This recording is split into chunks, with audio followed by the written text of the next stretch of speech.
Okay, welcome everyone to the Atkins City Council meeting for Tuesday, June 24th, 2025. Call this meeting to order. And first off, we will stand for the Pledge of Allegiance, please. Pledge allegiance to the flag of the United States of America and to the republic for which it stands, one nation, under God, indivisible, with liberty and justice for all.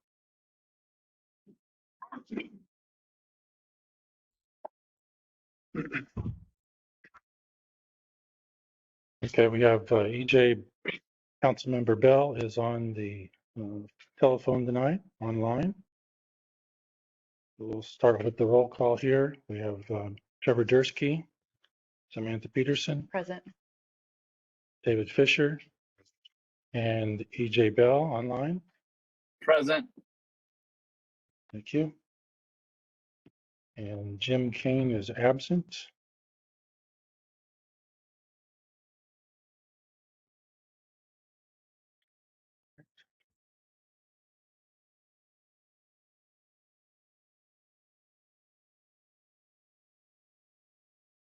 Okay, thank you, everyone. First item is the approval of the agenda. We have a motion. Motion to approve. Motion by Fisher. Second by Dursky. Any further discussion? Hearing none, roll call votes. Trevor Dursky, Samantha Peterson, Aye. David Fisher, EJ Bell. Aye. Motion carries.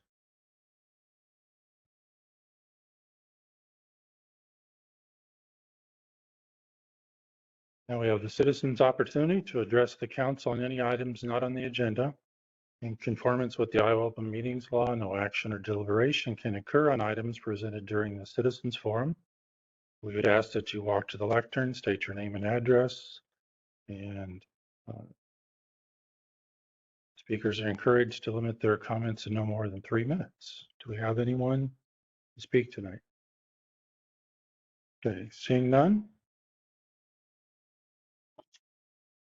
Moving on to item number 5 as new business. There being no unfinished business on the agenda for this evening.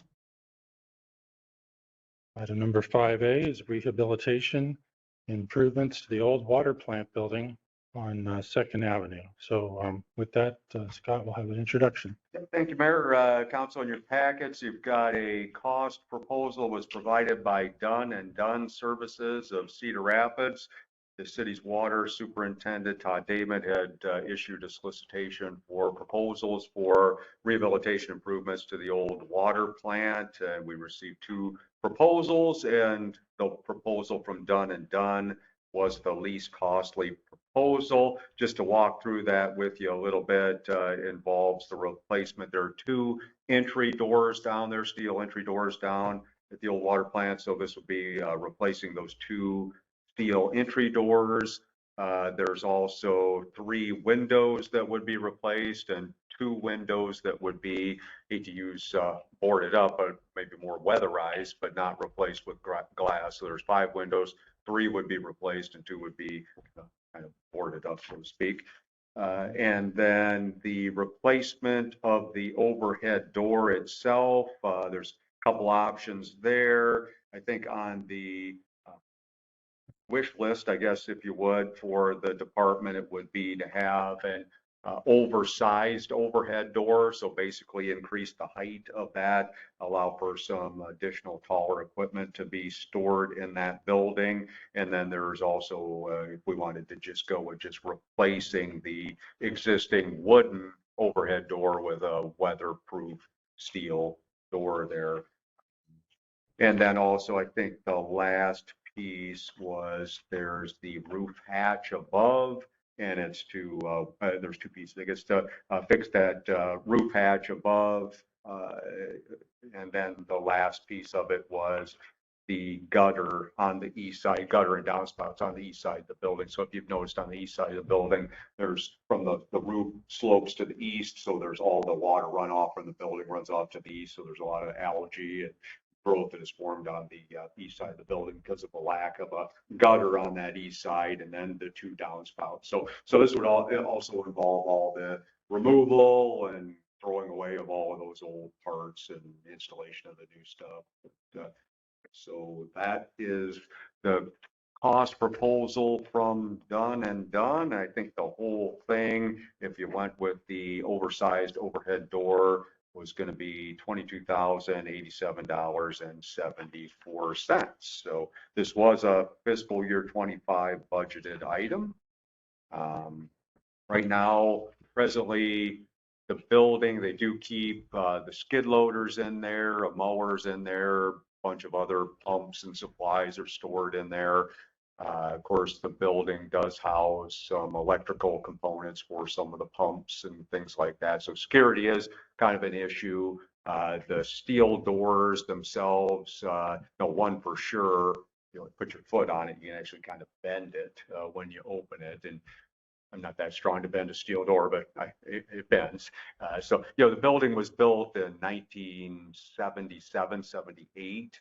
And so it's really solid. It's a masonry building, very good structurally. I think it's just some of these other components, they're not designed to last quite as long as the building. So the windows themselves, they're not what we would install today. These are, the mid 1970s type windows. They are double pane.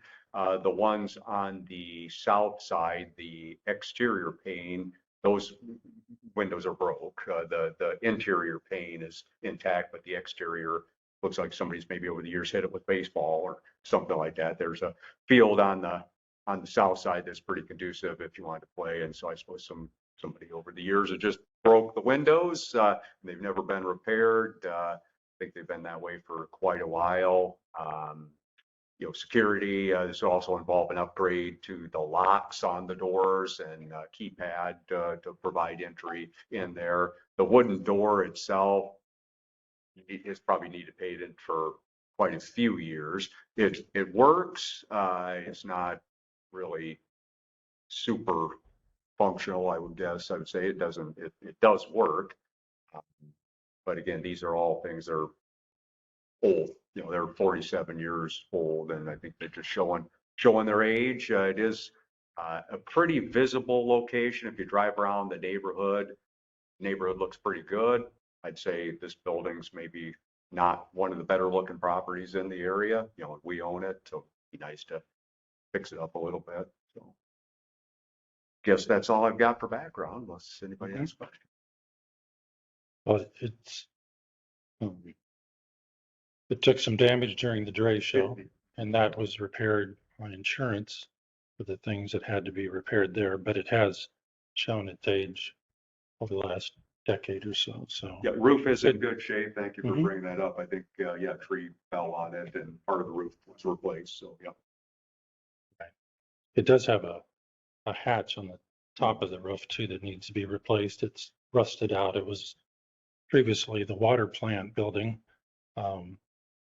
And so it housed a lot of mechanical equipment, fans, blowers, and things like that. So there was extra humidity in the building at the time, and that helped stage all that type of thing too. So. Does that need to be replaced also, or is that included in? That's included in It the is, proposal. okay. Yeah, Okay. sorry about that. Yep. So I called Scott about it and I asked him what his thoughts were on the repairs, things of that nature. He encouraged me to go take a look at it. So I did go take a look at it. And everything that you described is exactly the way you described it in here and also down there. The one thing that I took some pictures. It's definitely, I remember when we were down there on tour, they talked about the man door being rotted out and an issue. Can't see that from any picture, but the one just inside I know is completely shot. And I took a picture of that because they can't even close that one in there. And I don't know if that's part of this as well.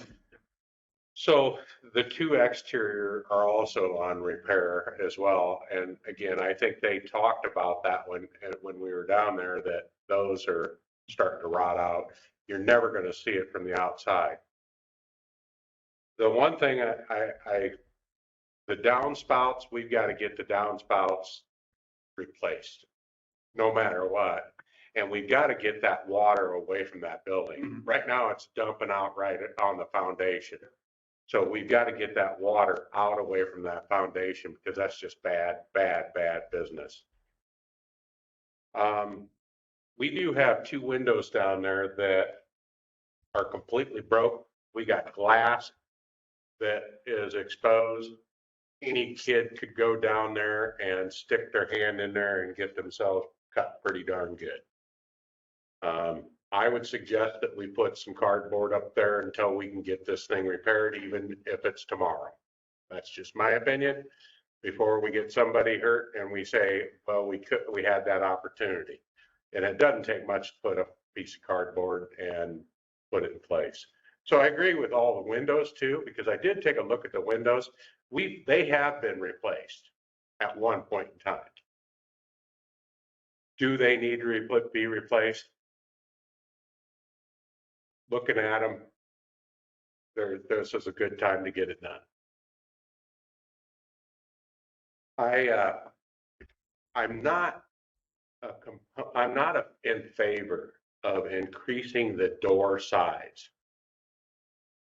And if anybody wants to take a look at these pictures, structurally, it is not a good idea to be cutting on that masonry brick and opening up that structure any further. It's made and built that way. Can you scab it in there? Can you get it in there? I'm sure you can.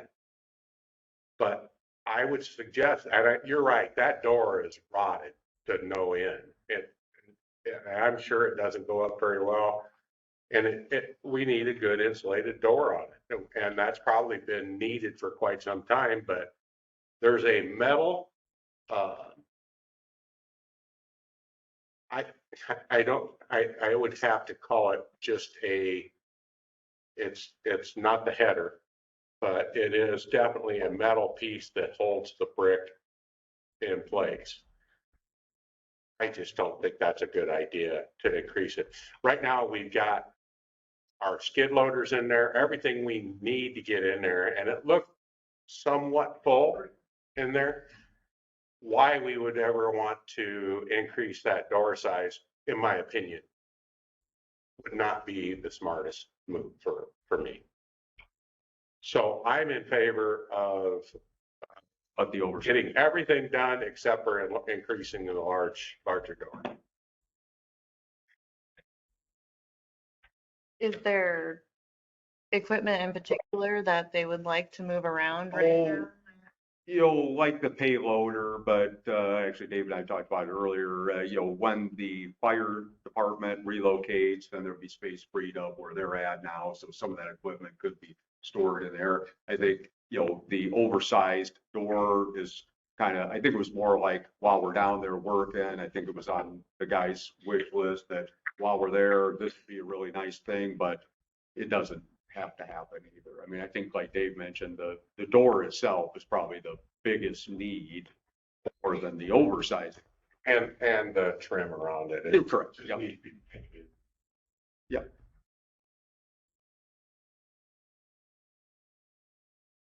I guess I could go either way on the door. I think that the improvements, to your point, are necessary, and the building's built in a way that it'll last a long time. So it's worth putting the investment into keeping the building, maintained and keeping the building up. But I guess I could go either way on the door. It looks like we're using the full building for storage now. Yeah. What are your thoughts, Trevor or EJ? Do you have thoughts on the overhead door increasing the size of that? I like the idea of it, but without seeing it, I'm not a structure guy. I mean, I'm honestly to be honest with you, I will take Dave and Trevor. You guys are there. I can't see the pictures. I'm willing to go both directions. I get it structurally, old building. Can it work with no issues? If we start going down that path of breaking it open, are we going to create another problem? You know, I get that. Or do we just replace what's there and make it better than, you know, yeah. So, I would um, imagine this company probably. EJ, if you can get to your phone, I just sent you the picture of the door. of the door. Oh yeah, the door absolutely needs to be replaced. I was talking about like No, making it I'm look, referring to the structural portion of it, enlarging it. Do okay. you think there's any questions around that? I would assume this company would have experience with. I didn't address that that specifically. We did have proposals from two companies. One is Garling Construction here, Right. and neither one of them mentioned anything about a structural issue. That metal piece is called a lintel, and that's what the brick sits on. Yeah, And that's a normal thing there. So what that would be raised up. To disturb that. Correct. It would be raised up. This company proposed reusing it. And that's in their bid there. So I think having the extra space while you're replacing the door with the extra height would allow it to be used in other uses than it is right now. Put it that way. Because we do have equipment that has gotten bigger over the years. For example, even if you go to the existing city hall from 1923, we have a 10-foot blade and a 9-foot door. It's hard for them to get, if you look at the door, sometimes it gets hit going in and out of that structure. So things have gotten bigger over the years, and some things have to be accommodated. We've done the same thing, the same enlargement at the temporary fire station. There, the equipment is larger, so doors had to be raised. So kind of a common thing if you have an existing building. And as time goes on, the equipment itself is changing. So, yeah. Again, we've got that building down there that we're gonna free up after we get the fire station built. And that has how many doors? 5 doors? 4 doors? That are much larger than 10 feet. Yeah, I don't have a reason to feel compelled to the 10-foot door, unless you hear something back from Public Works as to why that's essential. But I mean, I trust Dave's view of this and his background on the assessment. I think, you know, you sent some pictures and I appreciate that. Just also recognize, I think we're filling in 2 windows, right? We are. Which is a cheaper option. It is. Than replacing those. So I think we're being balanced in how we do this, but it's necessary. I'm guessing that they want to fill them 2 doors to the south or windows to the south. We're gonna fill one, the one on there's 2 on the south. We're gonna fill the east one and then the east window. So kind of the ones that are more, The kids play ball over there or something. it'll probably be the first one to go. Yeah, so I think, I don't know, unless, I don't think I've heard from the other council members too much concern over the door. So No, I'm okay I'm with gonna us. trust Dave's judgment on this. I'm okay just going. I'm sorry, Trevor. You continue. Sorry.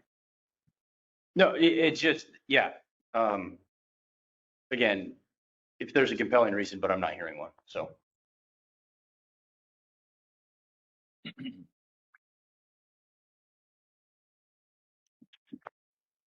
Okay, do I have a motion? I make a motion to approve without the increased door.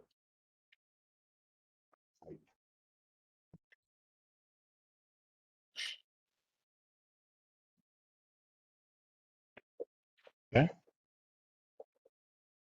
Do I have a second on the motion? Dave, I can second that. That's fine. Okay. Motion by Fisher, second by Bell. Any further discussion? Hearing none, the roll call vote, Trevor Dursky. Aye. Samantha Peterson, Aye. David Fisher, BJ Bell. Aye. Motion carries. Okay, moving on to item number 5B, council rules of procedures and policy. Review and request by Scott Flory. Thank you, Mayor, Council. Something Trevor brought up a couple of meetings ago, and appreciate the mayor passing on to me the work that the city had previously done on this, working with outside law firm. I think it was back in 2022. The city had utilized Lynch Dallas to prepare a draft rules of procedure for conduct of city council business. So I use that as sort of a template to start from. You know, I'd also done a very similar document in Clear Lake. Had to go back and look at the date on it, but it was more than 20 years ago, but still active, and the one that they utilize to this day there. Looked at several examples from some other communities. I would just clearly say in this case, there is no one size fits all. I've seen Cedar Rapids as a 6-page policy, Fairfax has a 3-page policy, West Des Moines is 15 pages. Clear Lake was 14, we're at 13. So, I mean, it's kind of there again, there just is no one size fits all. I've seen in some rule procedure where they have things in there where the mayor has people, you sit there and sets the seating order at the council meeting. So you just try to find kind of a middle ground that you think works best for your community. And there's really no statutory requirement that cities have rules of procedures. We're empowered under the Iowa Code to adopt rules of procedures, but there's nothing that mandates that we have rules of procedures. So I think in Atkins' case, what you've done over the years is just kind of fall back on Robert's Rules of Order to operate the council meetings as you have for all these years. So this was on the to-do list, if you will, to create these formalized rules of procedure for conduct of city council business. And like I say, you hired the law firm to help prepare that. So we've just kind of taken it from there. And I'll just kind of run through this quickly with you, but some of the topics that we talk about among these 13 pages, talk about the authority, where the authority to adopt the rules of procedure come from. Again, 372.135 of the Code of Iowa identifies our abilities to do that.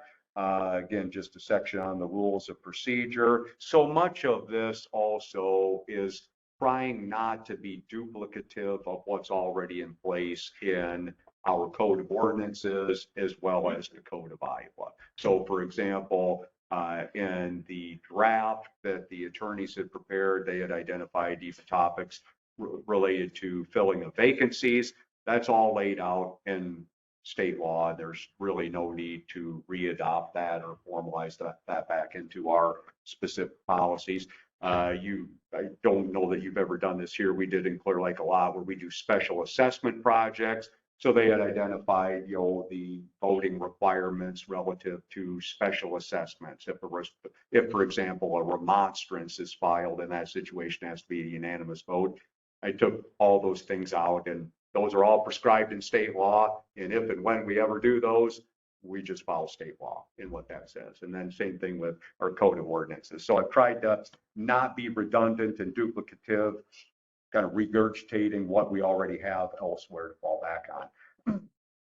Again, just identifying, and I would also say for new members of the council, probably where we utilize this the most in Clear Lake was not so much, probably only other times I can recall is when we had a tie vote and somebody wanted to change their vote the next meeting. We had to go back and kind of look and see, okay, what's the process on that? But otherwise, it's typically when a new person is elected to the council, and then we give them sort of this goodie bag of stuff, that's like a code of ordinances book, a zoning ordinance, those kinds of things. And then we would also give them the rules of procedure for city council business and kind of give them a little orientation on how things operate. So I think it'd be very, very useful for that, for newcomers to the council, new elected officials as well. But So again, back to this, we talk about what's a quorum of the council, the agenda. I think that's a particularly useful thing, especially for the public, just how the agenda is put together, how it's developed, when it goes out,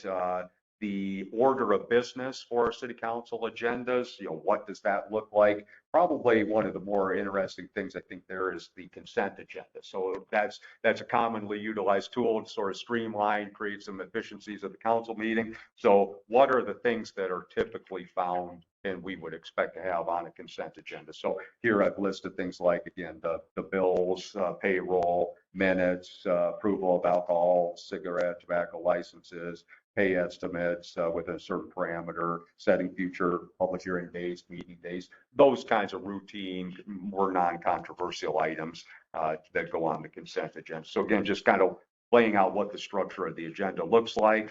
The special council meetings, what's that look like? How do we call special council meetings? Closed session, just want to reaffirm in there for everyone's benefit on that.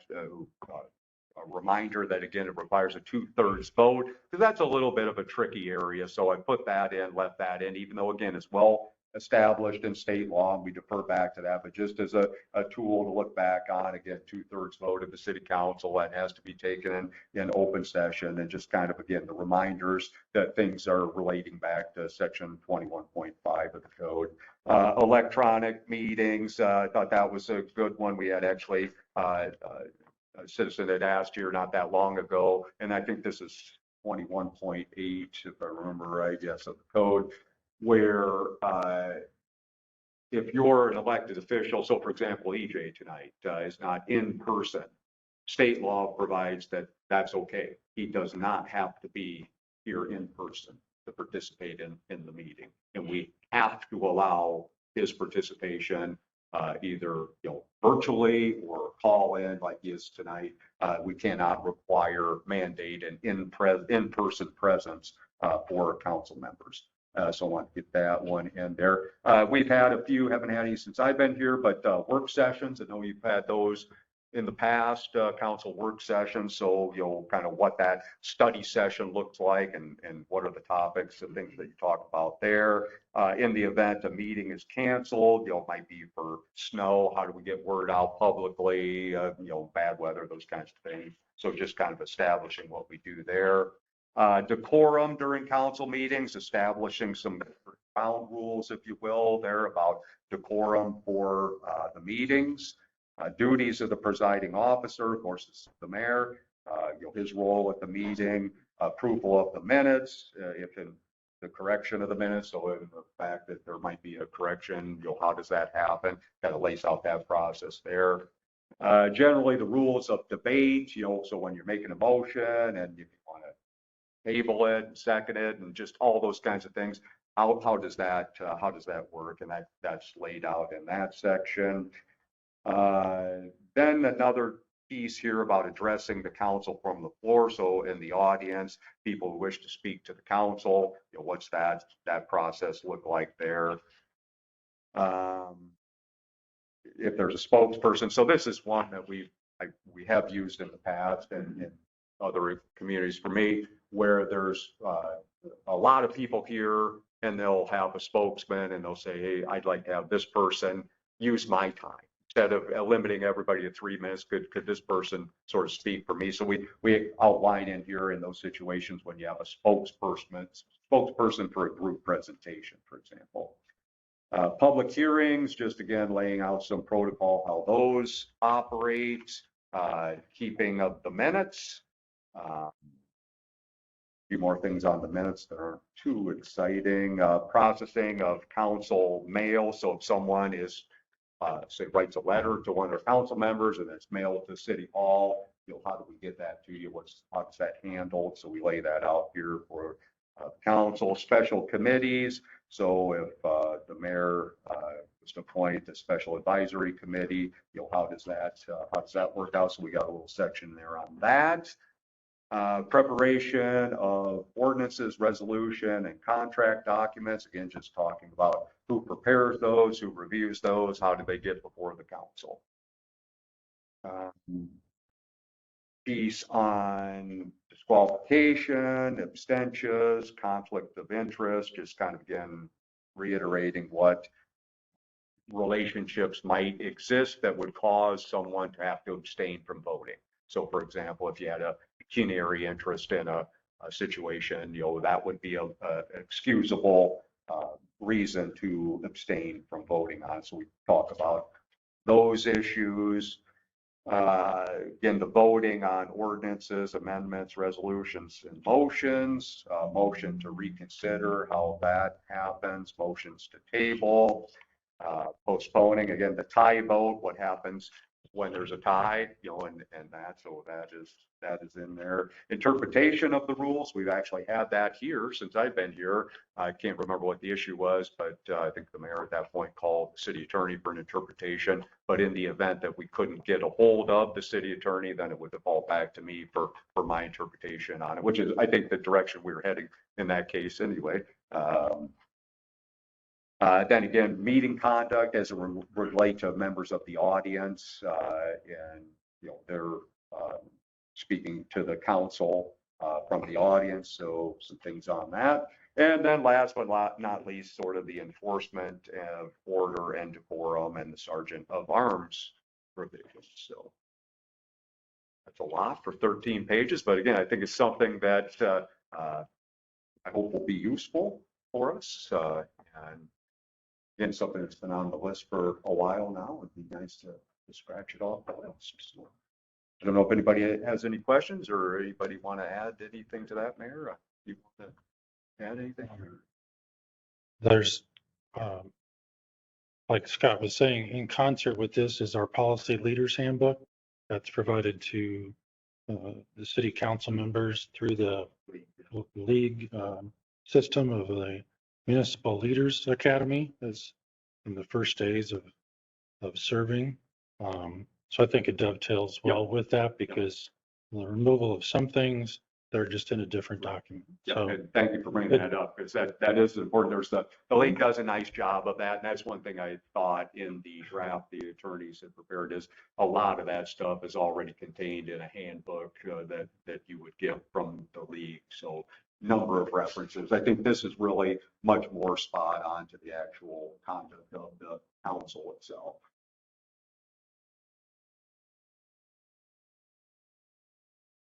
So I just want to preface this by saying that I am in favor of this procedure, but I do have a few questions for you, Scott. Yep. You said we were operating under Robert's rules. Is that correct? I believe so. Yeah.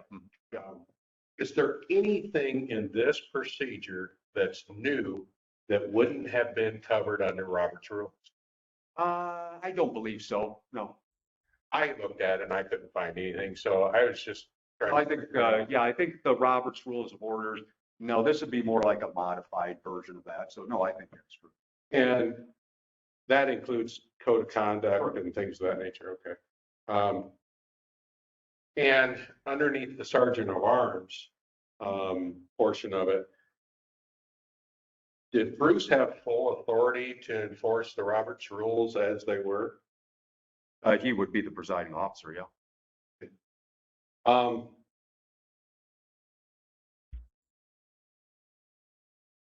I've always said that procedures are just words on a piece of paper. So are Robert's rules are just words on a piece of paper.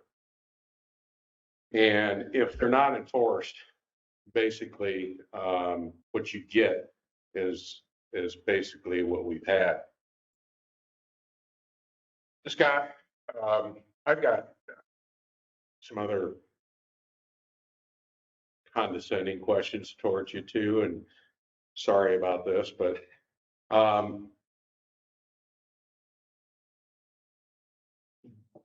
do you feel like that I've been very supportive of you, giving you feel like I got your back and 100%? I'm supporting you 100%. I appreciate your support. Yes. Okay.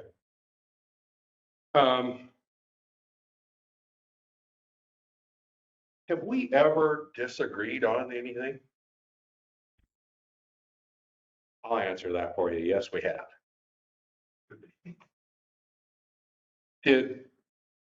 Did we get any shouting matches or was I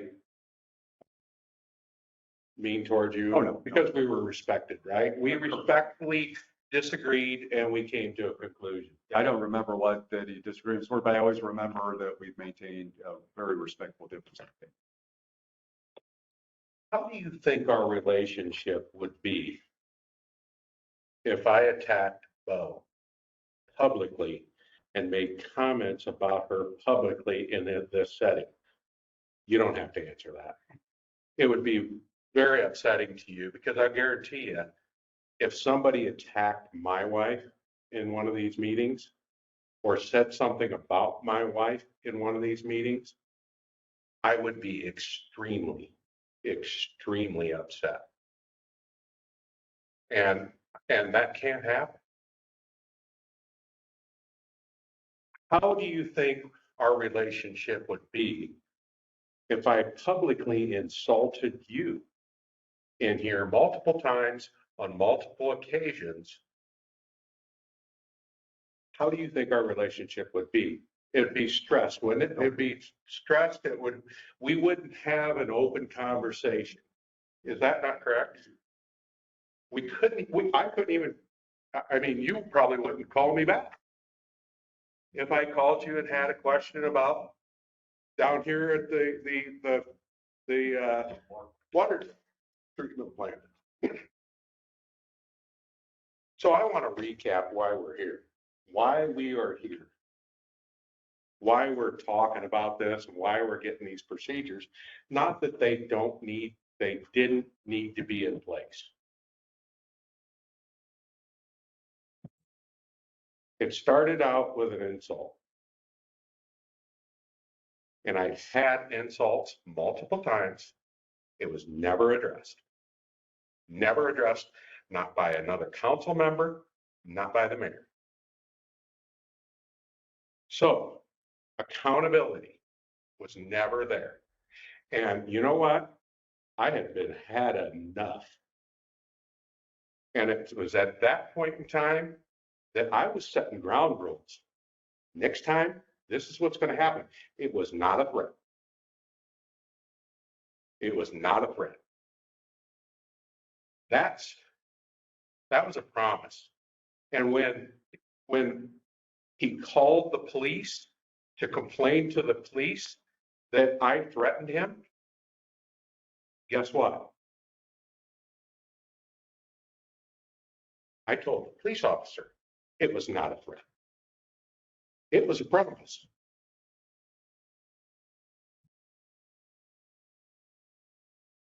We were in here the same night, also trying to get the mayor to say, I made a mistake.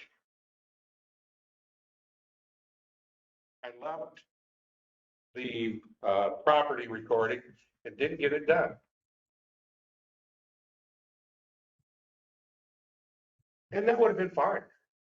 You know, I really truly believe people make mistakes or they just they mess up, but never to ever recognize that you ever made a mistake in your life or made a mistake for that. I'm sorry. But what happened that time?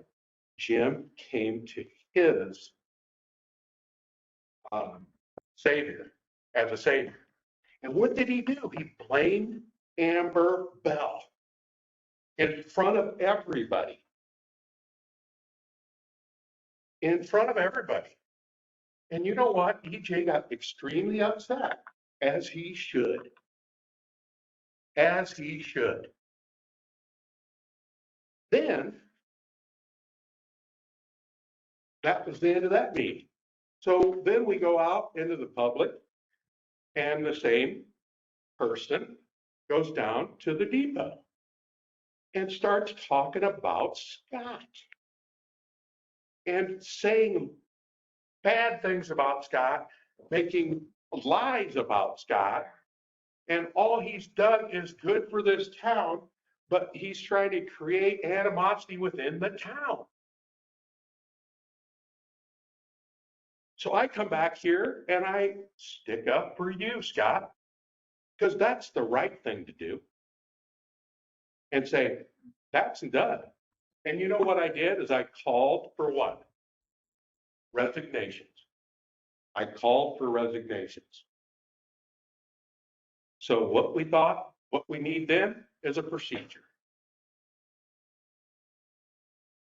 We need a procedure because we don't want to hold accountable those here.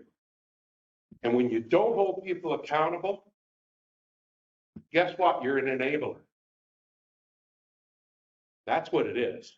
It's enabling behavior like that. I do support this.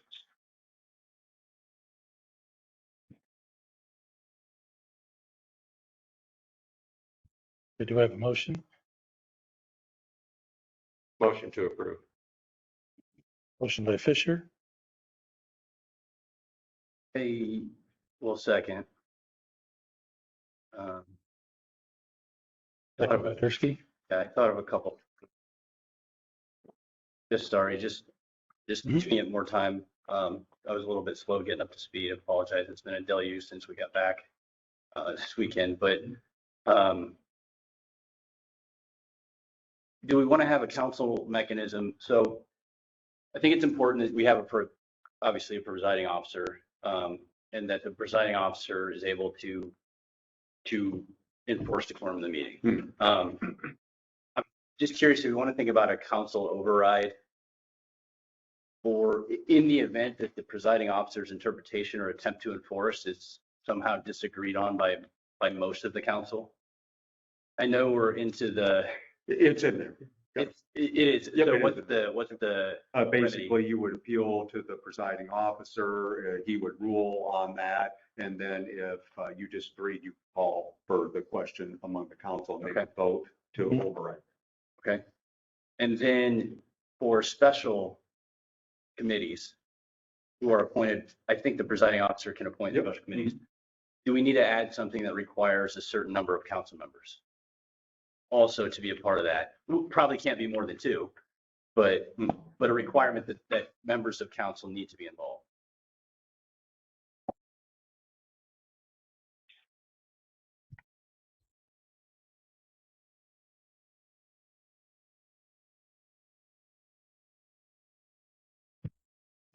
I think where it says subject to approval of the council, you would hold that card. So it says subject to approval of the council, the mayor may appoint special advisory or ad hoc committees. So I think you would hold that. That'd be a part of that discussion. Yeah. Requiring. Yeah, I think you would hold that card. Okay. Not through the majority of the council. So I think not necessarily one council member would hold it, but if you could convince a majority of the council to say to the presiding officer, we would like 2 council members on that. I think as long as you had a majority, you would prevail. It's the opportunity to at least Yep. for members to voice their opinion and in a consensus seeking environment, right? That's the opportunity for the folks that want to form the commission to bring them on and alleviate their concern. So I think you got that card. Yep. Yeah, I appreciate this going in and the work you put in to balance, right? Something that's useful to new council members and is rooted in the state code, but not redundant of other resources. So yeah, I thank you for putting this together for us. And and I think with all of us having the right view of what this should not be limiting. I don't think this should be enabling for us to continue to work together as a body more effectively. So yeah, I think this is the right thing to do. Yeah, I agree. I think this is very well put together. It's complete, but not too long, not too short. I think each section is necessary, and thanks for putting the time into it. I'm hoping that we can kind of take this opportunity to move forward in a more positive manner. And I understand your points, but hopefully now we can, now that we've had these discussions a few times, we can move forward and look towards the the positive things that are in front of us. So thanks for putting the work in, Scott. Thank you. Yeah, I don't in the have preference. anything. Okay. Go ahead, EJ. Jade, did you have a comment? Okay, all right. Yeah, in the preface to the Robert's Rules of Orders, it does mention that the rules are enablers, like Trevor mentioned. It helps people have an expectation of what the environment should be like. And it should be a good thing to have those in front of everyone. I would encourage the city council to take a look at the policy leaders handbook as well, like we've mentioned, for those items that are not specifically called out in this document. So with that, we have a motion and a second. Any further discussion? Yeah, one Gary? more thing. Robert's rules. It's highlighted in Robert's rules, protecting the rights of all members. Protecting the rights of all members, promoting fairness and equality in Robert's rules. Not been happening. Okay, with that, we will call for a roll call vote. Trevor Dursky. Aye. Samantha Peterson. Aye. David Fisher. Aye. EJ Bell. Aye. Motion carries.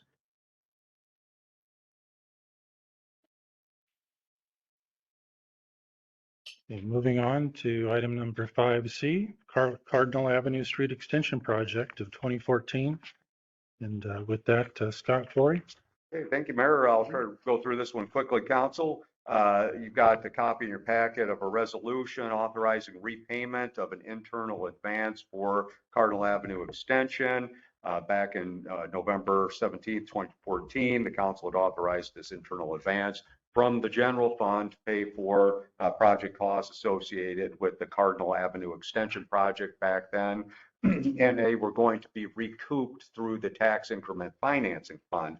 So in the audit that we have had prepared the last few years here, the auditor has identified that as one of the findings. So I've included in your packet just excerpts from the auditor's findings there. And just, again, I'll just read, I hate to do that. But in December of 2014, city certified 171,733 of project costs as an internal loan fund from the general fund for the Cardinal Avenue Extension project. The interloan fund was established by resolution on November 17, 2014, and I've got a copy of that in your packet here, and we'll. And the auditor felt unable to produce evidence that the interfund loan was repaid back to the general fund.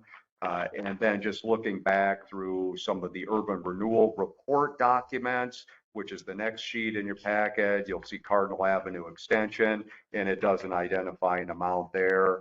Again, indicates that it was incurred in 2014. Last payment was 2015. So that resolution that I just mentioned back on 17th of November 2014 is the next item in your packet. So that resolution definitely satisfies the legal requirement of establishing an instrument of debt. And then that instrument of debt on the next sheet, you'll see definitely was certified in December when you make that annual TIF certification and then submitted to the county auditor. So the 171,733 definitely was certified to Benton County Auditor. So a couple pages in there just detailing that. Last page is just when you authorized the project back in June of 2014. So what this resolution does is simply enables the transfer of funds from the TIF fund. We have a pretty decent balance in there, and probably part of that reason is we've never made this transfer back from TIF to the general fund. So what this resolution does, will make that transfer back from TIF back to the general fund of that dollar amount, that 171,733 back to the general fund. So and that will then remove that as a comment in any future audit. Yeah. We have a motion to approve resolution 2025-0606. I'll make a motion to approve. Motion by Peterson, second by, Kicking these off, like 3 of them now?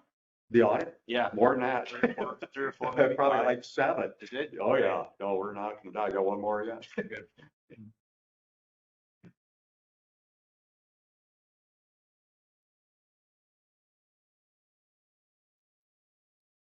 okay, further discussion? God, I just want for all your work on this and getting it through. I mean, these things have been out there and they deserve to be fixed. And thank God we've got you to address these things. And I'm sorry that you have to deal with stuff that's been sitting around for quite some time, but thank you. Appreciate it. Any further discussion? Hearing none, the roll call vote. David Fisher. Aye. Trevor Dursky. Samantha Peterson. Aye. EJ Bell. Aye. Motion carries. Okay, moving on to item number 5D. This is the fire station building improvement project, and with the project update and the pay estimate. Scott? Yep, thank you, Mayor, Council. This is pay application number 5 already for the fire station improvement project. Just run through that here with you real quick. Just in terms, I guess, of an update on the project. You can see obviously a lot of site works going on. They just poured these little additional pocket parking areas here the other day. They did withstand the rain. I was out with the foreman kind of looking at that just to make sure, because it was pretty heavy rain. They had just poured it, not that long ago and got saw cut. So it did withhold that and looks pretty good. They've been working more on utilities, weatherproofing, still working on the safety room. That is, of course, that concrete structure that's within the fire station building itself. And still doing some weatherproofing work, still doing a little more grading over here on the 3rd Avenue side. So pre-engineered metal building work still going on, more joist and decking material has been delivered. So been pretty busy, pretty active project. So pay estimate itself, just as a reminder, it's pay estimate number 5. The original contract sum with Garland Construction was $3,376,000.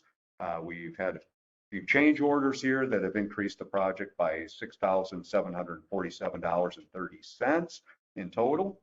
So that brings the contract revised amount up to $3,382,747.30. Total completed work and stored materials to date is $961,350. So we also have our 5% retainage on the completed work and stored materials. So you reduce the retainage amount from that, you're left with $913,282.50 for stored materials and completed work. To date, we have already paid Garland $614,365 on the contract. So that leaves a balance due for this pay estimate of $298,917.50. And the balance to retainage is just a little under $2.5 million. So again, this pay estimate is $298,917.50. I do want to add, just as a note on this, part of the project, of course, is being funded through FEMA grant. And if you recall, we had made a grant request reimbursement a while back for the debris removal project, and we got those funds. It's about $226,000. EJ had brought that up several times, and we got that check in. We also did just receive our second payment for the fire station project. So we submitted that one here, about 5-6 weeks or so ago, and we got that check. It was actually, we had made the application, it was for $316,000. The check is for $465,000. So we're kind of working through, we think maybe they paid, we're supposed to wait for the final payment until the project is done. I'm not so sure they haven't given us the final payment on top of it, but Be that as it may, for right now, we're sitting on 465,000 that has been paid back to us from FEMA for the fire station project. So may have to give some of that back. Or How hold on to nice it for of a- them. Exactly, we'll see. But I ran it down to the bank, EJ. It'll make you happy. It's invested and we're drawing 4.1%. So that'll make you I was happy. about to say, we better be getting interest on their mistake. If that's the case, at least we'll get the interest money on it. There you go.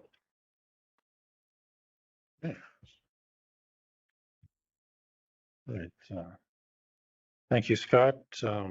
Entertain a motion to approve pay estimate number 5 for the amount of $298,917.50. Motion approved. A motion by Dursky. Do I have a second? I'll second. Second by Peterson. Any further discussion? Hearing none. Roll call is Trevor Dursky. Aye. Samantha Peterson. Aye. David Fisher. EJ Bell. Aye. Motion carries.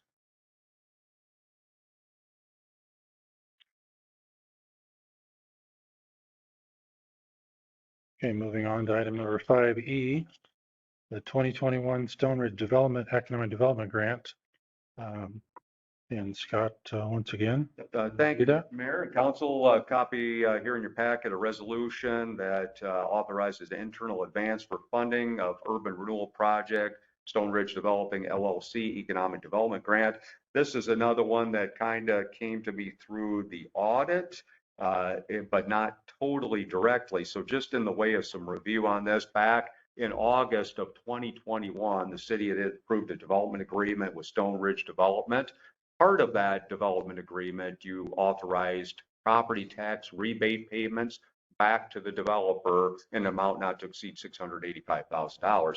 You had also authorized 2 grants to the developer. One was a kind of an initial grant and the other was a subsequent grant. But the initial grant was for, I believe it was $200,000, and it was for grading of the site and things related to that. And the next piece was $115,000, and that was related to more infrastructure work. So all that to say that you had a $685,000 property tax rebate component to that development agreement, and you also had a $315,000 grant component to that development agreement for infrastructure costs. So what was listed in the audit was described as really an over-certification of the TIF. And in this case, since what was happening was the city was certified, you had the description, and I need to get more clarification for the auditor because I don't think they have this totally correct, but the description of the project is a $1 million development agreement. And I think the auditor is taking that we have certified $1 million for TIF collection, but we have not certified $1 million. We have only certified the annual appropriated amount. So for fiscal year 23, that was like 120,000 or something along those lines. The fiscal year that we're in now, it's about 140,000, somewhere in there too, in terms of rebate payments back to the developer. So you really have not certified that whole amount. And so that 315 does not appear to have been certified. Now it's, the necessary paperwork and things have all been done except for what we talked about with Cardinal Avenue, which you did in the case of Cardinal Avenue, establish that internal debt. And that instrument is that resolution to create that internal debt so that you can certify that for TIF purposes. So that has not been done here. So what this resolution does is the same thing that you did do with Cardinal Avenue back in 2014. It creates that internal debt. And so what we will now consider is passing this resolution for that 315,000, which ratifies the loan that was made from the road use tax fund and the general fund for these project costs, with the intent that you would recover those costs through new property taxes that are generated in the phase 3, phase 4 development in Stone Ridge. So just to give you an idea at the pace that that's going at. So Stone Ridge, for example, we have already in fiscal year 24, the rebate payments were back.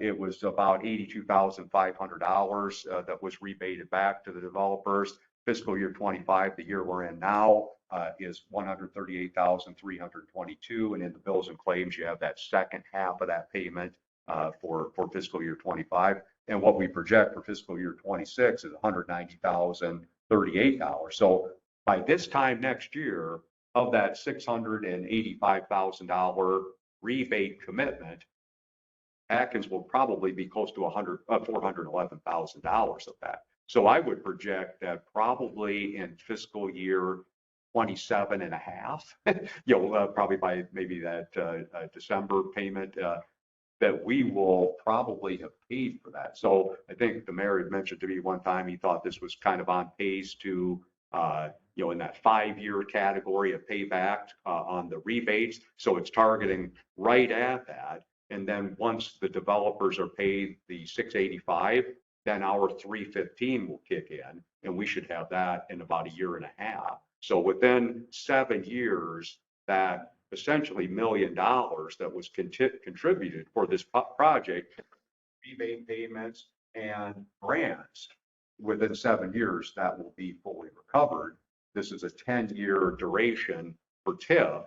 So then those final 3 years, which should be well north of a couple $100,000 in new tax revenues coming in, we would have those revenues to use elsewhere within that district. So long and the short is, I think it's been a really good project. It's worked out financially really well, but we need to get this resolution adopted and then create that internal debt so that come November of this year, you'll have another resolution for me coming forward at that time that says $315,000 grant reimbursement for Stone Ridge development. And so then we will certify that, and it will sort of be in queue with the county auditor for payment. So once that 685 is fully paid back to the developer, then we're next for that 315,000. So that was something, again, that really came through in the audits. So some of those papers in your packet address that. I thought they were pretty clear, the auditor in the fiscal year 23 audit. So if you look at those yellow sections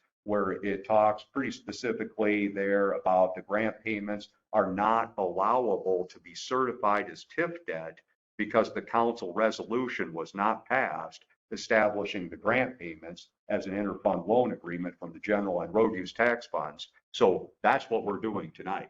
We're establishing that that debt instrument so that this is eligible for collection from TIF. Now, that's not to suggest that maybe that wouldn't have happened, but as time goes, I wouldn't. Nobody's watching it.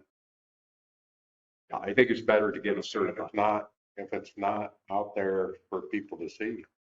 Yeah, I think you always, so I did have a brief conversation with Maggie Spear about this, but I think one thing you definitely want to do in my practice, and she agreed, would be really, regardless of when you expect to collect it, just get it certified, just get it on the books, and then it's really kind of out of your hair and don't have to worry about it again. So it will show as a TIF obligation on our. So when the auditor does their reconciliation papers, it will show on there that this 315 is on there.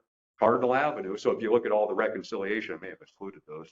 The reconciliation documents, you'll see up, and here's one of your packet. You'll see the 171,733 for Cardinal Avenue. That's on there. But then you'll see Stone Ridge annual appropriation not to exceed $1 million. So I think that's. And if you trace it over a little farther, you'll see 160,000. So I think that's where the auditor was coming up with, we have over-certified, but we really haven't over-certified. I think they're just looking at the description where it says $1 million, but we've only certified in that year $160,000.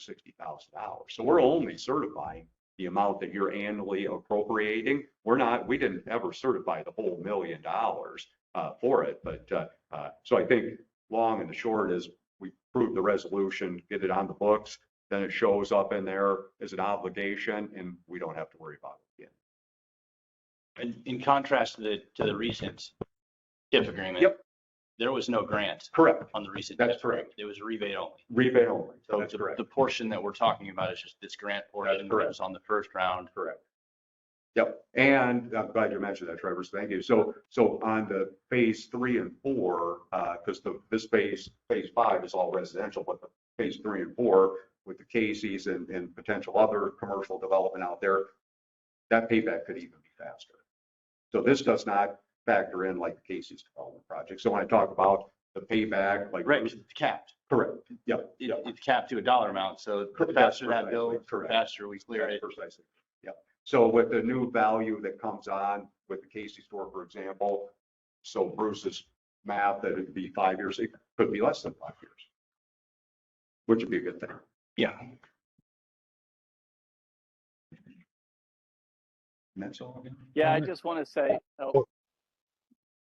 no, I just want to say, Scott, thank you for getting this. It's a shocker, so, we're talking about the end of this. I know this is going to take a few years to recoup, but get this done. But we're talking 2023, 22, 23. So, we're talking about it, for the fire station, the other, we're pushing what, $800,000 of money of almost missed opportunity in the last, how long have you been here, Scott? Less than 6 months, 3, 4 months, 5 months? 4 months.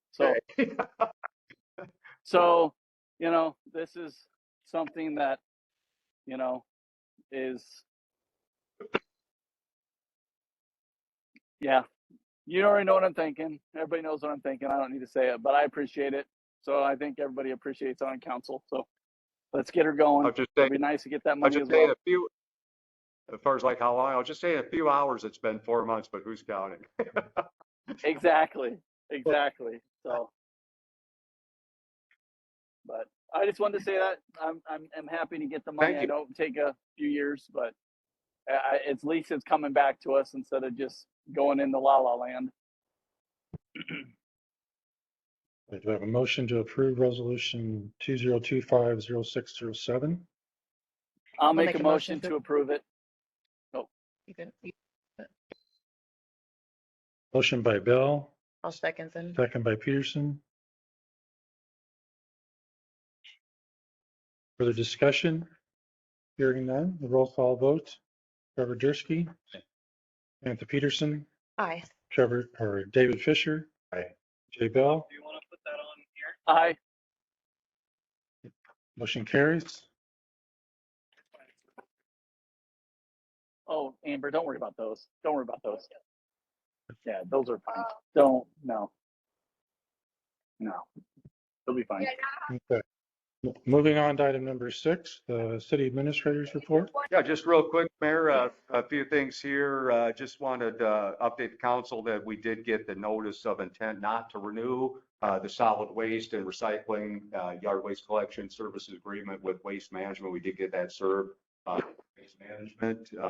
And so I'll probably be hopefully getting that RFP before you, I hope at the next meeting to review, and then maybe get that to where we can issue that at that second meeting in July. Again, I'm expecting a pretty good reaction to that among the haulers. I still continue to have lots of dialogue, a lot of interest. Haulers and now we're here. So excited about to see what that might generate. Update on the sanitary sewer cleaning and televising project, phase 3. This is a project the city approved an agreement back a couple of years ago, I believe, with Kenway to come in and televise, clean the city sanitary sewer collection system. I think they're doing some storm sewer work as well. So I applaud you for that. It's something, again, that's probably been overdue for a while. I think I understand it's maybe the first time that this has been like comprehensively done in the community. So that's good. We expect the televising videos to be back so we can kind of take a look at those and see areas where we might need to make some improvements there, but one more phase left on that, and then that project will be done. Generally, what we used to like to do would be to do the whole town about every, we'd say 5 to 6 years, generally kind of slipped a little into maybe that 7-year category, maybe 8. But so I'm happy that we've done that, and hopefully we can stay on that kind of similar cycle and maybe do the town every, 7 years or so. So.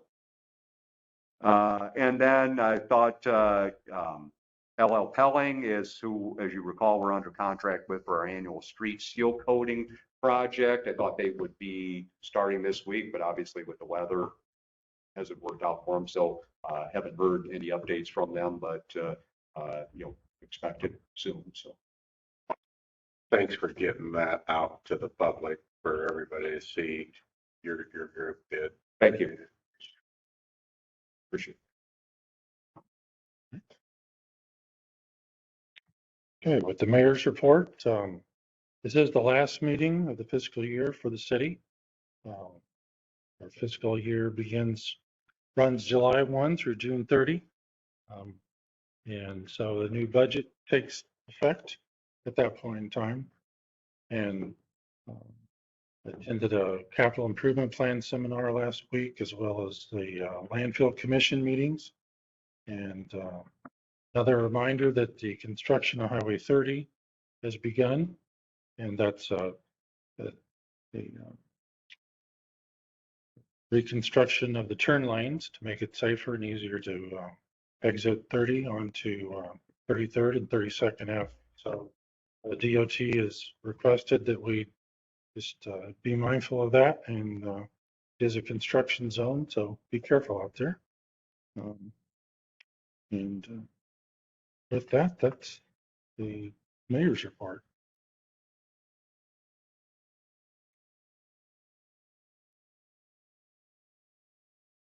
I guess we do have the fireworks, the new fireworks ordinances coming up, signed by the governor. State law, yeah. Mhm.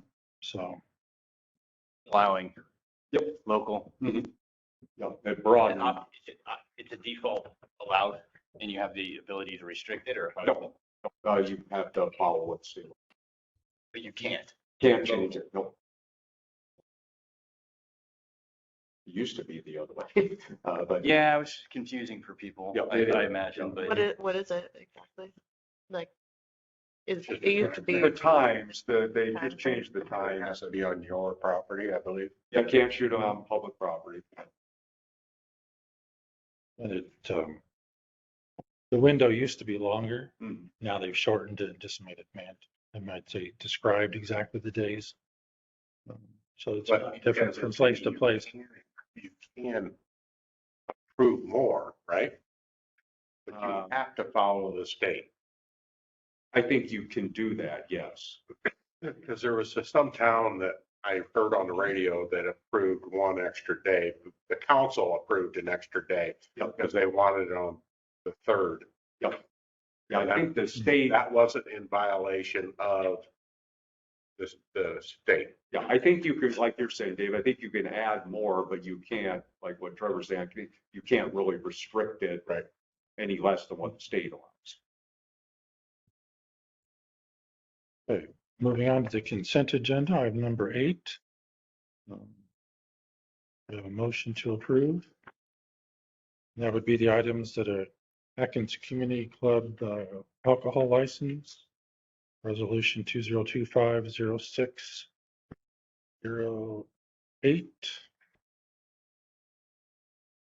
and resolution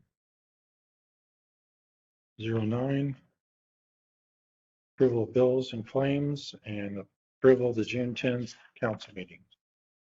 And the May financial reports, including revenue and expense reports, bank reconciliations, and treasurer's report.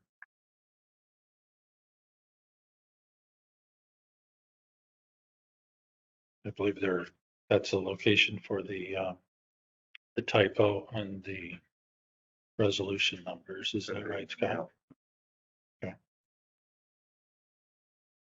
So we have resolutions 7, 8, and 9. No, 8, 9. I fixed, oh, you're right, Mayor. Yep, you're right. Yep, on yours. Yep.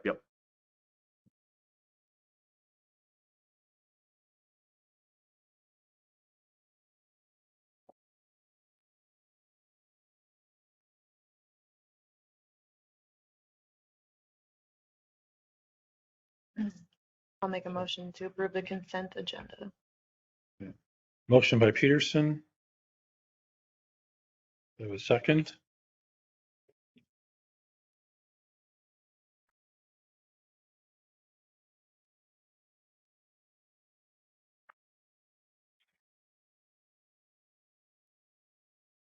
Financial reports for May.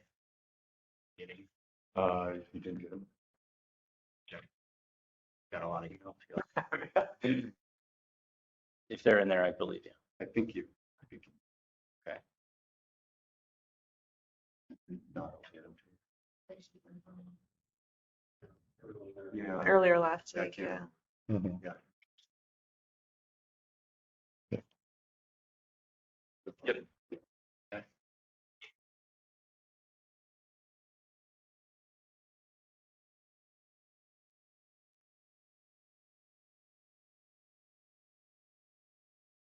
Wait a second. Yep. Yeah, second. Okay.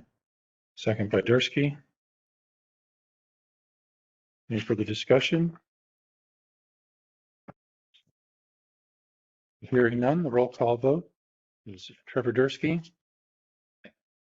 Samantha Peterson. Aye. David Fisher. Aye. Jay Bell. Aye. Motion carries.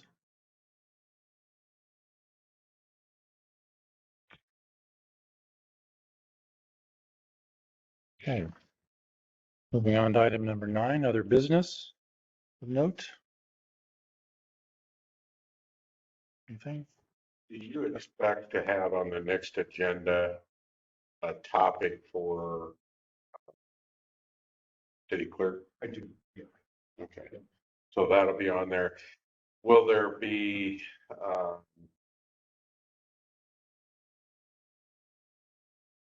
it'll just to determine what next steps are and identify those steps and move forward with those, right? You have like a hiring committee. Yep. Re-interview. Okay. That completes all of our business for this evening. Thank you for coming tonight. Just make note that the next meeting is July 8th, 2025 here at 6 p.m. And at this time, we will call for a motion to adjourn. Motion by Fisher. Second by Dursky. Roll call vote is Trevor Dursky. Aye. Samantha Peterson. Aye. David Fisher. Aye. Jay Bell. Aye. Motion carries. Thank you, everyone. Meeting is adjourned. See you, Jake. Have a good night, everyone. All right, see you guys Yep. later. Have a good night. Thanks.